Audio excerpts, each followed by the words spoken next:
At dahil nga guys, ang dami kong nagamit na sa kusina dahil sa pagluluto ng laing. Ito guys, mag-aftercare naman ako. Pakadaming hugasin guys, wala naman ibang gagawa nito kundi ako. Kasi yung mga anak ko ay mga busy sila lahat, nagtatrabaho, yung isa naman yung iba naman nasa school pa. So kung umuwi sila guys, pagod na rin dahil sa sobrang traffic, hapon na, gabi na.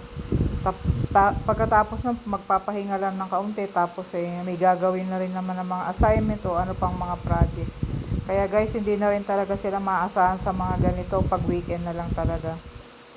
O kaya pag nagde-day off sila. Kaya wala namang ibang gagawin. Total naman guys, wala din naman akong ginagawa sa bahay. Talagang ito na lang talaga ako na lang talaga guys yung gagawa nito.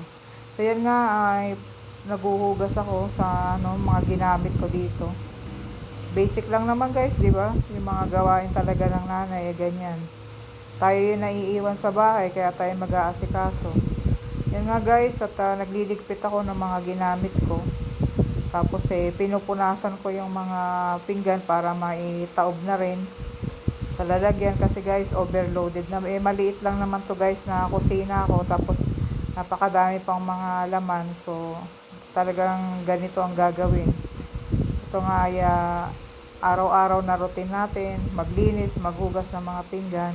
Hindi natin guys po pwedeng pagsawaan to kasi wala namang resignation dito Ito na yung guys yung tinanguan natin Yan. At nagligpit na nga ako at ito, magwawalis naman ako ng sahig kasi dami ko na natatapakan guys at alam mo, nasasalat ng paa na marami ng alikabok, saka marami na rin mga nahulog na mga dumi-dumi. Maliit lang naman yung bahay namin guys, kaya madali lang naman maglinis. So dito, walis-walis lang muna ako. Ginabi na nga ako guys sa paglilinis ng bahay. So ito. Ako lang naman palagi guys yung nandirito sa baba at yung mga anak ko nasa mga kanilang kwarto. Ito guys ang pinaka-rutina natin bilang mga nanay, maglinis. So kayo rin ba guys ganito? Wala tayong magagawa, ito na yung ating natanguan. So sige guys, paki-like and share na lang yung aking Facebook page na Oragon Mama, saka yung Jenlisa Pulido. Kahit na yung YouTube channel ko din guys na Jenlisa Pulido. God bless sa ating lahat. Thanks for watching guys.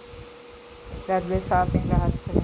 Salamat sa panonood sa aking mga video guys. Paki-like and share naman guys. Salamat sa inyo. God bless.